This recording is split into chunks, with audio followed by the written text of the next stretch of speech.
I don't know about 100%, but he's in a really good shape, and it's yes, he's happy to be here, and of course, all these kind of things, as clear as it was for him, and I said a couple of times for me that in the end we will get this deal over the line, but it's still an open thing, and everybody talks about it and stuff like this.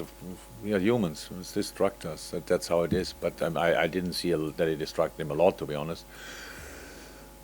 Mo had one of the most intense seasons ever with the African Cup and all the games and stuff like. We always talk about we played 64 games, stuff like this. We had some players who played a tournament in between as well, which is absolutely ridiculous. And so after a few weeks holiday, Mo is always full of power, full of energy. He's coming back and came back in a good shape. And yes, knowing where he will be for, I wouldn't say the rest of his career, because he's probably a player who can play much longer, but for the next very, very important years of his career, yes, that gave all of us a boost, and him as well. Yeah, you're right. He looked really sharp.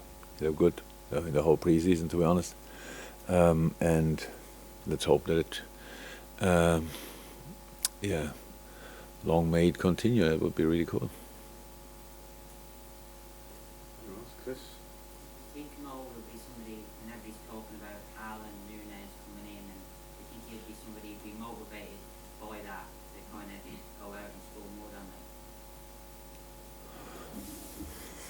Maybe, but that's just talks. You should not think that all the things you make up as a story get immediately important to us. It's kind of, there's new strikers are coming. So in Germany, Lewandowski left. Who will win that's what they discussed. Yeah, there might some players who think, oh, I don't know. So people are motivated by different things. I think the biggest motivation is to win football games and to score. That's definitely the case. So I don't think he thinks a lot about other players, and have a look there how often they score. That might be in May, when he has hopefully 34 or 5, and the others have 32. Both. Yeah, then maybe, but before I can see that. Andy? You just mentioned about Mo's contract there. Does it, as in maybe helping him, does it help you and the team to have that potential distraction removed from a season, from whatever you're trying to achieve this season? Oh, it's of course much better than if there would be an ending contract next summer. Mo would have been the same person. I'm 100% sure he could have pushed that aside, as long as we are only with us. But again, the world out there has not stopped asking. Does not stop asking, and that's a problem what we are constantly facing. So if you ask me how is he in training, what do you mean? Because his contract's ending. You ask the player, his teammates, how is he in training? Well, yesterday was all right. The day before, not so good. These things, yes, it helps. It's much better to know exactly as much as possible about even the season after than only that 1 year. But in the year itself, it's not that relevant. To be honest, I worked together with players that an ending contract, and I couldn't see that for one day. And I would have been, as a player, probably would have been more influenced by the fact that I don't know where I am next year than these players were. If it was Gini, if it was Emre Can, if it was Lewandowski, and stuff like this at Dortmund, and these kind of things, that it's not. These boys are real professionals. So, but we live in a world where everything is important, and where we face questions all the time. We have to answer, and when you give an answer, you realize that you think about it, and that's different. We don't have to think about it because we know exactly where we all will be. Dave, and then the last one to Dom. What you say it was the most intense season ever, and obviously that clearly impacted on all the players in the end, because you can't sustain that level over all those games. But do you think that was the biggest influence on Mo, and the fact that I'm not saying his performance dropped dramatically, but his goal scoring dropped?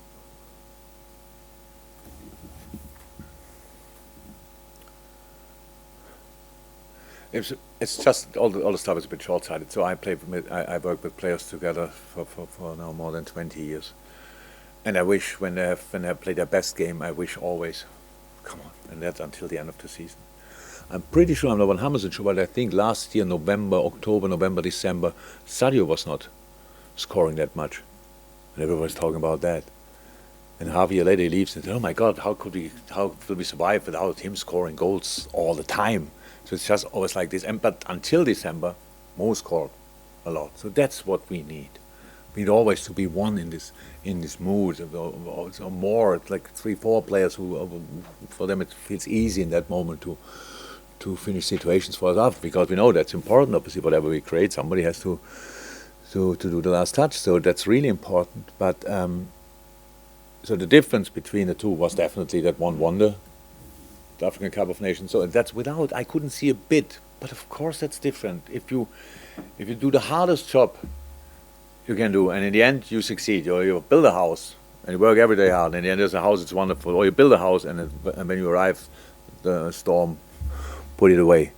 You did the same job, but one gives you energy and the other one takes energy. So we cannot avoid these kind of things. So he was, from my point of view, in brilliant shape, but maybe not at 100%, maybe it was 99, 98%, and that's sometimes enough. But he played really good football for us, and was very important for us. And that we didn't win the two competitions, I think we were in the final good enough to win it, either way.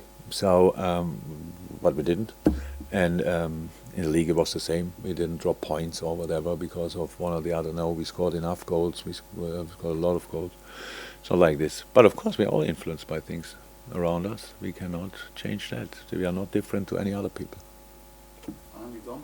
Yeah, it was just a spin off from Canate.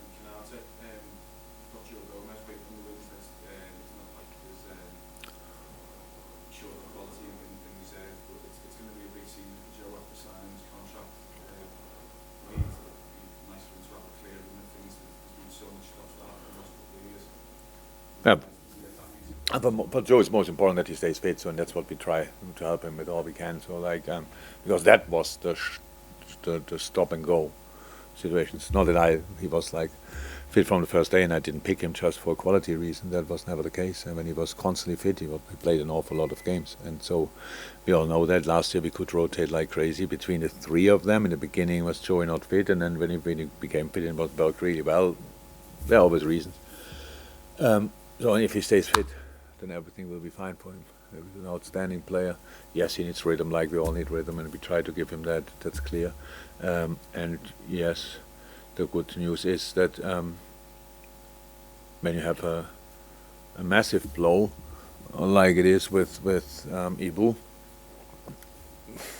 you need to have solutions, and our solution is the moment, the situation we have. So we are still there, but how I said, always the same. You need to be lucky with injuries, because we are very self-critical and think about what could we have done differently. But there were pretty much all, apart from the contact injuries, which always can happen, there were good reasons for, and which we couldn't influence. So that's the case for now. It's all okay for the moment, but Joey committed his future to this club, so I can't see why the next year should be so important for him to prove what. He doesn't have to prove us. I wanted him to stay here. He's a top player, and he will play football games for Liverpool, definitely.